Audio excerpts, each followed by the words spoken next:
Prepare a box for 3 holes in the size 3/4. Take the acrylic sheet, cut it in half.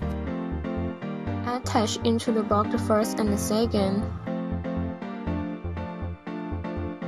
Attach the fruit weight trap in the first compartment.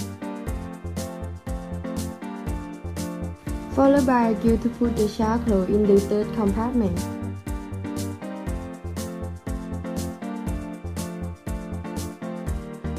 Put some white coal into the water outlet.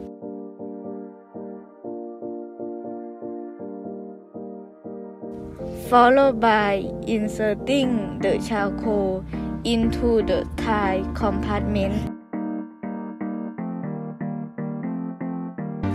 After that, attach the valve for the oil. The first is a water inlet and trap food particle. The second compartment is the channel with the oil separated from the water. The third compartment is so the tap to prevent the water from smelling before you go outside. After reaching clean water, the second pipe will open.